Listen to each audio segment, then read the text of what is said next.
এটা শানে ইলাহির সূরা, এখানে ভিন্ন কোনো আলোচনা নাই। এজন্য মুফাসসিরিনে কেরাম বলেন সূরাতুল ইখলাস একবার তেলাওয়াত করলে কম পক্ষে আল্লাহ তাআলা আমলনামায় 10 পারা কোরআন শরীফ পড়ার সওয়াব দিয়ে দেয়। তিনবার পড়লে কতবারের সওয়াব বলে না? আমরা তো দাবি করি যে সবাই সাচ্চা পাক্কা আচ্ছা মুসলমান।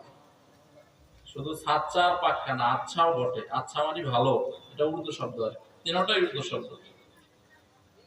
সাচ্চা মানে সত্যবাদী, পাক্কা মানে একেবারে মুসলমানিতে পরিপূর্ণ ভরা, আর আচ্ছা মানে ভালো। এই দাবিতে আমরা একমত। কথা বলে এই দাবিতে একমত তো? একমত তো থাকতেই হবে, আপনার কোয়ালিটি না থাকলেও থাকতে হবে। কিন্তু যে দাবি করবে আমি মুসলমান, তার সাথে কোরআনের সাথে সম্পর্ক থাকার দরকার আছে না নেই? কি কেমন আছে?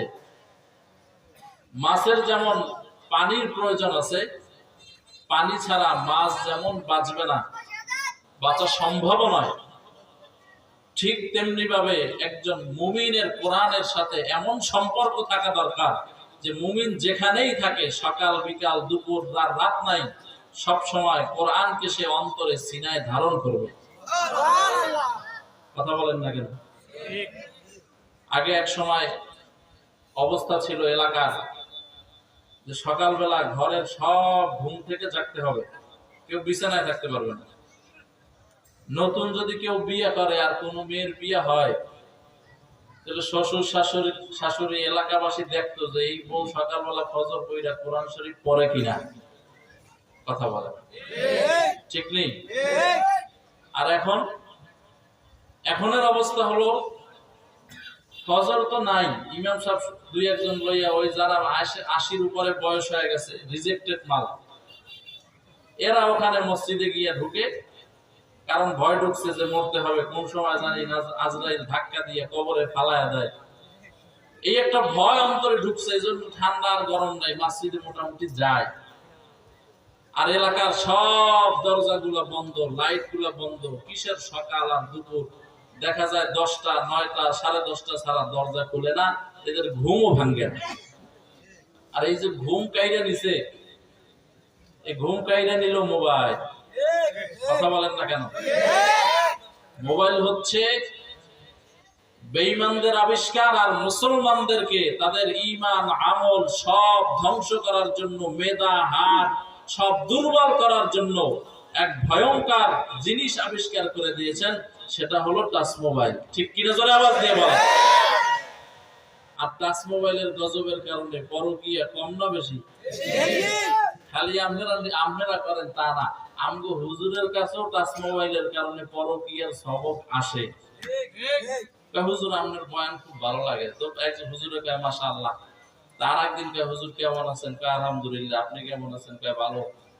এই শুরু হয়ে গেছে, আর কথা পায় না। ঠিক নেই? আর যারা ফেসবুক মোবারক চালায়, এত কথাই নেই। ফেসবুক চালাইতে চালাইতে 12 বছরের 16 বছরের ছেলে চাপা ভিতরে ঢুকে গেছে, চোখে দেখে না, এই রকমের দেখে চোখের সামনে এসে। কথা বলেন না কেন? আল্লাহ জাতিকে হেদায়েত দান করেন। সূরাতুল ইখলাস একবার পড়বেন, কতবারের সওয়াব? হ্যাঁ, রহমতের নবী বলেন 3 বার তেলাওয়াত করবা, আল্লাহ তাআলা কমপক্ষে 30 পারা কোরআন শরীফ পড়ার সওয়াব আমলনামায় দিয়ে দিবেন।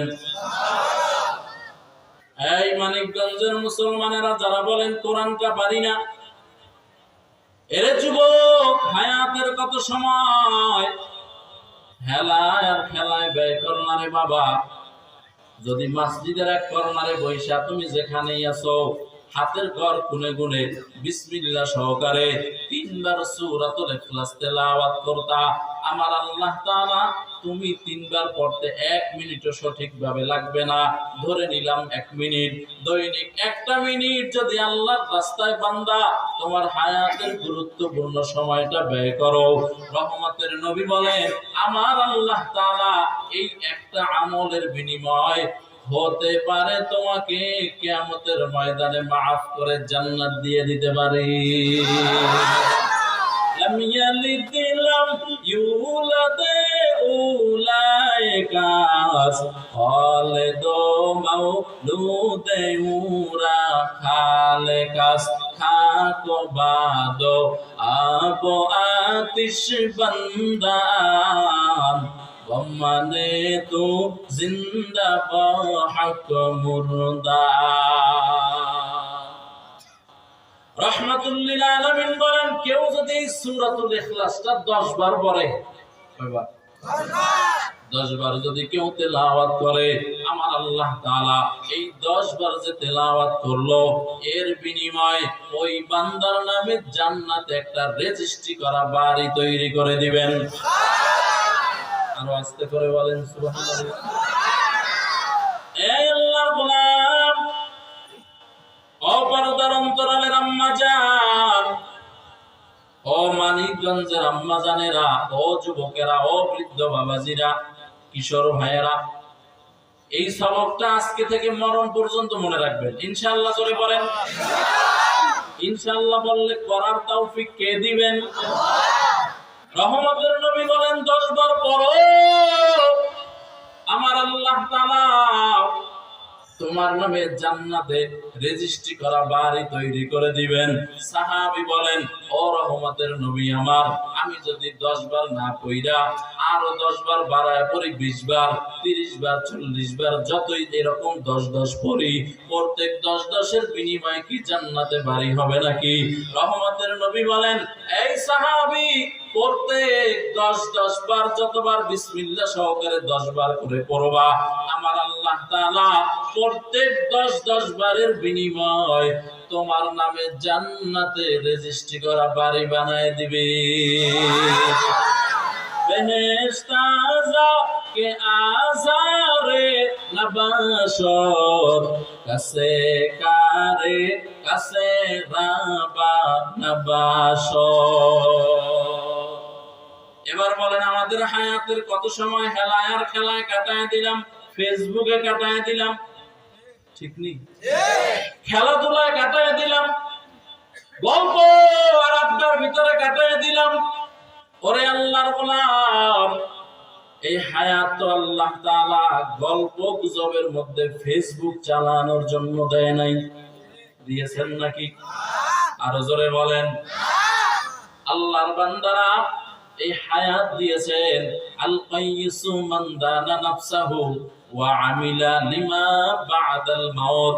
রহমতের নবী বলেন জ্ঞানী ব্যক্তি সে, বুদ্ধিমান সে, ওই ব্যক্তি চালাক যেই বান্দা এই হায়াত নামের দৌলতটা পাইয়া, এই হায়াতটাকে কাজে লাগাইয়া কবরের পরে বরজখের জন্য, আখিরাতের জন্য সামানা যারা পাঠায়, এরা হলো জ্ঞানী, এরা হলো বুদ্ধিমান।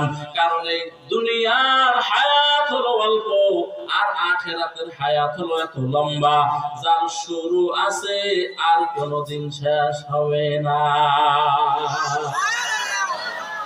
এহা হাম সব মুসাফির দিল না লাগা, আহলে দিল কি নজর সে রূহ কর তাজা, শাহ দৌলত সব ফকির গর নেক নেহে, শাহ দৌলত সব ফকির গর नेक नहीं। जिंदगी में बंदगी तो करना है, जिंदगी में बंदगी शर्मिंदा है, जिंदगी में बंदगी शर्मिंदा है। दुनिया में हो दुनिया का तालब गार ना हो, बाजार से गुजर हो खरीदार ना हो। ये दुनिया एक मिसल कागज फूल है, ये दुनिया एक मिसल कागज फूल है। जिंदगी में बंदगी तू करना है, जिंदगी में बंदगी शर्मिंद है, जिंदगी में बंदगी शर्मिंद है। जिंदगी में बंदगी कुन बंदगी, जिंदगी में बंदगी शर्मिंदगी। খারাপ লাগতেছে আপনাদের কাছে? এই যে একটা গজল বললাম উর্দুতে, এর অর্থ কি?